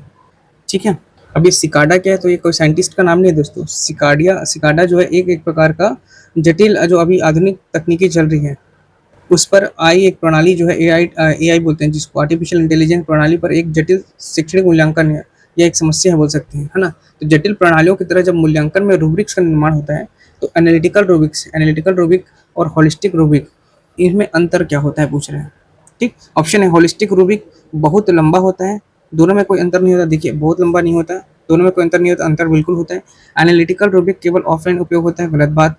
एनालिटिकल रूबिक प्रदर्शन के प्रत्येक मानदंड को अलग अलग जांचता है, ठीक सही बात है, प्रत्येक मानदंड को अलग अलग जांचता है और विस्तृत फीडबैक भी देता है। जबकि होलिस्टिक रूब्रिक पूरे प्रदर्शन को मिलाकर के, होलिस्टिक शब्द ही है मतलब सर्वांगीण, मतलब कंप्लीट, मिलाकर एक ही समग्र पर स्कोर देता है। ऑप्शन नंबर डी सही है। ठीक है, सिकाडा जो है आपका एक प्रकार का मतलब quality grading computer vision model है। जैसे कि जटिल आपकी प्रणाली अभी नई विकसित हो चुकी है ना, शिक्षण मूल्यांकन या एनालिटिकल रूबिक और होलिस्टिक रूबिक, दोनों में मुख्य अंतर सिर्फ एक ही है कि एनालिटिकल रूबिक कार्य के हर हिस्से को अलग अलग टुकड़े मतलब क्राइटेरिया में बांट करके बारीकी से मापता है। कौन सा आपका एनालिसिस कर रहा है, एनालिसिस मतलब आपको क्या है, विश्लेषण कर रहा है, अलग अलग कर रहा है। जबकि होलिस्टिक रूबिक क्या कर रहा है, पूरे कार्य को ओवरऑल एक ही रूप में देख करके सिंगल स्कोर दे रहा है दोस्तों। याद रखेंगे ऑप्शन नंबर आपका डी सही है। अगला प्रश्न देखते हैं यहाँ पर, अन्वेषण विधि जिसको बोलते हैं हेरोस्टिक मेथड के संदर्भ में निम्नलिखित कथनों पर विचार कीजिए। इसमें शिक्षक केवल एक मार्गदर्शक होता है, ज्ञान प्रदाता नहीं होता। यह विधि प्राथमिक कक्षाओं के बच्चों के लिए सबसे उपयुक्त होती है। ये छात्रों में वैज्ञानिक दृष्टि और स्वतंत्र चिंतन का विकास करता है। बताइए दोस्तों, हेरोस्टिक मेथड में जो शिक्षक केवल एक मार्गदर्शक होता है, ज्ञान प्रदाता नहीं होता, बिल्कुल ट्रू बात है। टीचर सिर्फ एक फैसिलिटेटर का काम कर रहा है, हिंट वगैरह दे रहा है, लेकिन खुद खोज अन्वेषण कौन कर रहा है, छात्र कर रहा है, शिक्षार्थी कर रहा है। ठीक है, हेरोस्टिक मेथड, इस विधि के जनक कौन थे आपको बता चुका हूँ, आर्मस्ट्रांग थे, एच.जी. आर्मस्ट्रांग। उनके अनुसार इस विधि में शिक्षक का काम बच्चों को सीधे उत्तर ना देना बल्कि क्या होता था, परिस्थिति बनाना है जहाँ बच्चे खुद खोज कर सकें। शिक्षक का ये केवल एक मार्गदर्शक, फैसिलिटेटर या गाइड का ही काम होता है यहाँ पर। दूसरा देखिए, ये विधि, अच्छा ये पहला पॉइंट है दोस्तों, ये दूसरा पॉइंट है, ये तीसरा पॉइंट है। ये विधि प्राथमिक कक्षाओं के बच्चों के लिए सबसे उपयुक्त है, बिल्कुल गलत बात है भाई। ये विधि छोटे या प्राथमिक स्तर के बच्चों के लिए उपयुक्त नहीं होती है, गलत है। प्राथमिक स्तर के बच्चों को इतना तार्किक चिंतन और स्वतंत्र रूप से शोध करने की क्षमता नहीं होती। ये विधि मुख्य रूप से उच्च स्तर, जो अपर प्राइमरी हो गया या आपके माध्यमिक है ना, मध्यम स्तर के हो गए, या उच्च माध्यमिक जो सेकेंडरी स्तर के बड़े छात्रों के लिए सबसे उपयुक्त मानी जाती है। तीसरा है, ये छात्रों में वैज्ञानिक दृष्टिकोण और स्वतंत्र चिंतन का विकास करता है, बिल्कुल सही बात है, बिल्कुल ह्यूरिस्टिक मेथड से, है ना, फिर उसको नाम ही इसका है कि आपका मैं खोजता हूँ। इस विधि का मुख्य उद्देश्य छात्रों को एक अन्वेषण डिस्कवरी या डिस्कवरर बनाना होता है, जिससे उसमें वैज्ञानिक दृष्टिकोण, स्पेस, साइंटिफिक टेम्परामेंट और जो उनकी स्वतंत्र रूप से सोचने की क्षमता है, ये विकसित होती है। इसलिए एक और सही, तीन सही है, ऑप्शन नंबर बी सही होगा दोस्तों इसका। ठीक है, चलिए अगला प्रश्न देखते हैं हम लोग। व्यापक मूल्यांकन कॉम्प्रिहेंसिव इवैल्यूएशन के तहत सहशैक्षिक, जिसको बोलते हैं सह को स्कॉलिस्टिक सहशैक्षिक परीक्षों के मूल्यांकन के लिए निम्नलिखित में से किस उपकरण का उपयोग नहीं किया जाना चाहिए।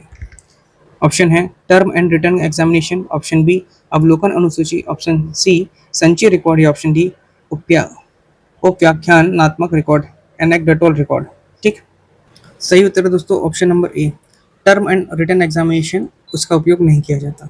ठीक है, देखिए सत्रांत लिखित जो ज्ञान परीक्षा ऑप्शन ए जो है, ये केवल परीक्षा छात्र के शैक्षिक पक्ष, जो स्कॉलिस्टिक डोमेन यानी किताबी ज्ञान याद रखने की क्षमता और अकादमिक प्रदर्शन को मापने के लिए होती है।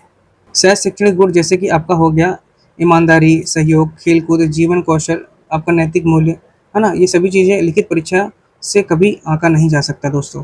भाई को स्कॉलिस्टिक का बात कर रहा है, मतलब सह शैक्षिक चीज़ों की बात कर रहे हैं, तो एग्जाम के माध्यम से थोड़ी ना इसको आंक सकेंगे, है ना। ईमानदारी हो गया, आपका सहयोग हो गया, खेलकूद हो गया, अन्य चीज़ें जो हो गई, है ना, जीवन का कौशल हो गया, नैतिक मूल्य है, ये आपका पेन कागज है, आपके टर्म एग्जाम वाले रिटर्न से आपको माप नहीं सकते, इसलिए आपका उपयोग नहीं करेंगे ये। बाकी अवलोकन सूची, अनुसूची, आपका कम्युनिटेटिव रिकॉर्ड हो गया, एनेक्डोटल रिकॉर्ड हो गया, ये सबसे से कर सकते हैं। जो अवलोकन ऑब्जर्वेशन शेड्यूल है, ये सह शैक्षिक मूल्यांकन का एक बेहतरीन उपकरण होता है, जिसके माध्यम से शिक्षक छात्र की दैनिक जो गतिविधियां और व्यवहार को प्रकृति रूप से दिखा करके रिकॉर्ड करता है दोस्तों। मतलब ये आपका सही होगा ऑप्शन नंबर ये, मतलब सही होगा, मतलब कि उपयोग होता है, जो उपयोग होता है वो बी है। ऑप्शन सी देख लीजिए, संचय रिकॉर्ड जो है जिसको बोलते हैं कम्युलेटिव रिकॉर्ड। ठीक, इसमें छात्र के पूरे साल की विभिन्न सह शैक्षिक गतिविधि जैसे स्वास्थ्य हो गया, इसका प्रवृत्तियों का एक व्यवस्थित ब्यौरा इकट्ठा रखा जाता है इसमें। और तीसरा जो आपका यहाँ पे एनेक्डोटल रिकॉर्ड जो है, इसमें छात्र के जीवन का व्यवहार, उससे जुड़ी किसी विशेष या महत्वपूर्ण घटना का सटीक लिखित विवरण होता है, जो उसके आपका जो बिहेवियर चरित्र है और उसके जो इमोशन से संवेगों को समझने में मदद करता है दोस्तों। इसलिए यहाँ पर जो उपयोग नहीं होगा वो ऑप्शन नंबर ए होगा। ठीक, नेक्स्ट प्रश्न देखते हैं यहाँ पर हम लोग। अधिगम के मूल्यांकन असेसमेंट फॉर लर्निंग की बात कर रहा है कि मूल प्रकृति कैसी होती है। सुधारात्मक, प्रक्रिया उन्मुख और नैदानिक, diagnostic, process oriented, formative, option B निर्णयात्मक और योगात्मक, या फिर केवल तुलनात्मक या दंडात्मक। तो इसका सही उत्तर है फॉर लर्निंग, मतलब फॉर्मेटिव। ऑप्शन नंबर ए बिल्कुल सही है दोस्तों। ये आपका पूरा सत्र भर चलने वाला जो असेसमेंट है, इसमें सुधार भी किया जा सकता है, डायग्नोसिस भी किएगा, पर्पस ओरिएंटेड भी रहता है, और इसका आपका निदान भी किया जाएगा दोस्तों, रेमेडी भी किया जा सकता है। ठीक है, तो इसका मुख्य उद्देश्य क्या होता है, छात्रों को ग्रेड देना या रैंक देना नहीं, बल्कि उनकी सीखने सिखाने की जो प्रक्रिया के दौरान छात्रों के सीखने में सुधार करना होता है। नेक्स्ट क्वेश्चन है दोस्तों, गुणवत्तापूर्ण शिक्षा सुनिश्चित करने के लिए आईसीटी का उपयोग करते समय डिजिटल डिवाइड की समस्या शिक्षण को कैसे प्रभावित करती है। क्या प्रश्न है, गुणवत्तापूर्ण शिक्षा सुनिश्चित करने के लिए आईसीटी का उपयोग करते समय डिजिटल डिवाइड की बात कर रहा है, किसका डिजिटल डिवाइड की समस्या शिक्षण को कैसे प्रभावित करती है। ये सभी छात्रों को समान अवसर देता है, गलत बात है। ठीक, दूसरा, इसका शिक्षण पर कोई प्रभाव नहीं पड़ता, बिल्कुल पड़ता है। इससे स्कूल का खर्च कम, गलत बात है ये भी। संसाधन खर्च तो कम नहीं बढ़ेगा भैया, डिजिटल चीज़ों को यूज़ करेंगे तो। नेक्स्ट है, संसाधनों और इंटरनेट तक असमान पहुंच के कारण ग्रामीण या आर्थिक रूप से कमजोर जो वर्ग के छात्र हैं, मुख्य धारा से ऑनलाइन शिक्षण से पिछड़ जाते हैं, जिससे शैक्षिक असमानता बढ़ती है दोस्तों। बिल्कुल सही बात भाई, डिजिटल डिवाइड का अर्थ है कि इंटरनेट, कंप्यूटर और बिजली जैसे बुनियादी तकनीक तक, है ना, कुछ बच्चों तक पहुंच होना और कुछ बच्चों तक इसकी तरह से पूरी तरह से पहुंच नहीं होना, यही आपको डिवीजन कर दे रही है। ऑप्शन नंबर डी आपका सही होगा। जैसे फॉर एग्जाम्पल, आप लोग जैसे मान लीजिए अलग अलग क्षेत्र से होंगे, कोई गांव से होगा, कोई दूसरे जिले से होंगे, लेकिन रायपुर, बिलासपुर, दुर्ग, यहीं पर ही आपका कोचिंग का मेन तैयारी करवाया जाता है ना। लेकिन अब इंटरनेट के माध्यम से, जैसे मैं आपको पढ़ा रहा हूँ, डिजिटल रूप में पढ़ा रहा हूँ, ठीक है, आईसीटी का उपयोग करके पढ़ा रहा हूँ, तो यहाँ पर अभी 90% सभी लोगों के पास मोबाइल आ चुका है, सभी लोगों को इंटरनेट चलाना सीख चुके हैं, किस प्रकार से चलाना है, और अपनी पढ़ाई को निरंतर कंटिन्यू कर पा रहे हैं। तो यहाँ पर क्या है, जिन लोगों को नहीं मिल पा रहा है वो लोग तो वंचित हो जा रहे हैं, लेकिन 90% लोग, अब जो लोग बिलासपुर आके, रायपुर आके कोचिंग नहीं लेना चाहते, जो लोग घर में बैठ के पढ़ना चाहते हैं, उनके लिए तो यहाँ पर सुविधा मुहैया करा दी जा रही, वो भी निःशुल्क मैं पढ़ा रहा हूँ दोस्तों। आपको घर में बैठना है, मोबाइल चालू करना है और पढ़ना है बस। यहाँ पर सभी सब्जेक्ट्स की यहाँ पे निःशुल्क तैयारी कराई जाती है। आपके जो भी मित्र होंगे उनको भी बता दीजिएगा, चाहे वो सीजीपीएससी की बात हो, या व्यापम का हो, या रेलवे का हो, बैंकिंग का हो, पुलिस का हो, सभी चीज़ों की पढ़ाई हमारे यहाँ निःशुल्क कराई जा रही है। इसमें आपका मैथ्स भी पढ़ाया जा रहा है, रीजनिंग भी कराया जा रहा है। जीएस में history, geography, constitution, economics, art and culture, science, Hindi, English, Chhattisgarh, CDP, CG set का पेपर 1, सभी चीज़ों को यहाँ पे निःशुल्क तैयारी कराई जा रही है। तो जो लोग तैयारी करना चाहते हैं निःशुल्क, उन्हें भी ज़रूर से बताएं दोस्तों आप लोग। जो लोग बिलासपुर रायपुर आके नहीं पढ़ सकते, जो लोग महंगे कोचिंग अफोर्ड नहीं कर सकते, उनके लिए यहाँ पे निःशुल्क गुणवत्तापूर्ण मैं आपको शिक्षा प्रदान कर रहा हूँ, कोचिंग दे रहा हूँ दोस्तों। तो अधिक से अधिक लोगों तक शेयर तो आप लोग ज़रूर से कर दीजिएगा, आप लोगों से रिक्वेस्ट है, ताकि वो लोग भी अपनी पढ़ाई जारी रख सकें और आगे बढ़ सकें। ठीक है, जो पढ़ेगा, जो मेहनत करेगा, वो सफलता जरूर प्राप्त करेगा। आप लोग ये कंपेयर मत करिएगा कि मैं इसको नहीं बताता भाई कि ये वाला कोचिंग फ्री में पढ़ा रहा है या यहाँ ज़्यादा अच्छा है। भाई आप में टैलेंट है तो आप आगे निकल के जाएंगे। ठीक है, कोई किसी को रोक नहीं सकता यहाँ पर, तो इसलिए ज़रूर से शेयर कर दीजिएगा, आप लोग से रिक्वेस्ट है। ठीक है, चलिए, तो आंसर कौन सा है इसका? Option number D. नेक्स्ट है क्रिया प्रसूत अनुबंध, जिसको बोलते हैं ऑपरेंट कंडीशनिंग, के सिद्धांतों के आधार पर विकसित साखी प्रोग्राम अनुदेशन, ब्रांचिंग प्रोग्राम इंस्ट्रक्शन के प्रतिपादक कौन थे? ऑप्शन है बी एफ स्किनर, नॉर्मन ए क्राउडर, थॉर्नडाइक या थॉमस एफ गिलबर्ट। देखिए, ऑपरेंट कंडीशनिंग अगर इसी को बस याद होगा ना तो पूरा आपको चीज़ बन जाएगा। ऑपरेंट कंडीशनिंग सिद्धांत कौन दिया था दोस्तों? बी एफ स्किनर दिए थे। ठीक, बी एफ स्किनर। पर यहाँ पे प्रश्न बोल रहा है सिद्धांत के आधार पर। ठीक है, यहीं पर फंसाता है क्वेश्चन। तुरंत लोग लगाएंगे बी एफ स्किनर। क्रिया प्रसूत अनुबंध जो ऑपरेंट कंडीशनर आपका बी एफ स्किनर दिया था, इसके आधार पर विकसित साखी प्रोग्राम अन्वेषण, जिसको बोलते हैं ब्रांच्ड प्रोग्रामिंग इंस्ट्रक्शन के प्रतिपादक कौन है? तो स्किनर तो नहीं होगा, पहला चीज तो। अब ऑप्शन बदल गया थॉर्नडाइक, इसके बारे में भी आपने पढ़ा है, थॉर्नडाइक का दूसरा नियम होता है। थॉर्नडाइक ने क्या दिया था आपको? ट्रायल एंड एरर थ्योरी दिया था, जिसका अनुदेशन तो इन विशिष्ट तकनीकों का उसने प्रतिपादन का सीधे संबंध कोई नहीं होता डायरेक्ट ही, है ना। थॉर्नडाइक का जो है वो उन्होंने प्रयास और त्रुटि का सिद्धांत दिया था। थॉमस ए गिलबर्ट जो है आपके, इन्होंने मैथमेटिकल का अनुदेशन दिया था। लिख लीजिए यहाँ पर, मैथमेटिकल प्रोग्रामिंग की बात कर रहा हूँ मैं। मैथमेटिकल प्रोग्रामिंग किसने दिया था दोस्तों? आपके थॉमस ए गिलबर्ट ने दिया था। ठीक है, जो मुख्य रूप से आपके जटिल कौशल जो होते हैं मास्टरी के लिए उपयोग किया जाता है। और थॉर्नडाइक का आपका क्या था? Trial and error. Trial and error. ठीक है, ट्रायल करो और गलती हुई तो फिर सुधारो, फिर करो। जबकि इसका सही उत्तर है ऑप्शन नंबर बी, नॉर्मन ए क्लाउडर जो है दोस्तों, यही इसका सही आंसर है। नॉर्मन ए क्लाउडर में आपका ब्रांचिंग प्रोग्राम इंस्ट्रक्शन के प्रतिपादक थे। ठीक है, अब ये ब्रांचिंग प्रोग्राम लर्निंग कैसे काम करता है? तो इसमें यदि कोई छात्र किसी बहुविकल्पी प्रश्न जैसे एमसीक्यू का गलत उत्तर देता है, तो कंप्यूटर या प्रोग्राम उस एक शाखा मतलब ब्रांच बना लेता है, यानी दूसरे पेज पर भेज देगा उसे, जहाँ उसकी गलती का कारण समझाया जाता है। औपचारात्मक शिक्षण, सही उत्तर देने पर छात्र मुख्य रूप से उस क्रम में वापस आ जाता है और आगे बढ़ता है। तो यही ब्रांचिंग प्रोग्राम इंस्ट्रक्शन। ठीक है, जिसको किसने दिया था? आपका क्राउडर ने दिया था, याद रखेंगे। किसने दिया था? आपका क्राउडर। सही आंसर इसका ये है। नेक्स्ट क्वेश्चन देखते हैं दोस्तों, स्वनियमित अधिगम, जिसको बोलते हैं सेल्फ रेगुलेटेड लर्निंग, स्वनियमित अधिगम के जिमरमैन मॉडल के अनुसार 3 मुख्य क्रमिक चरण कौन से होते हैं?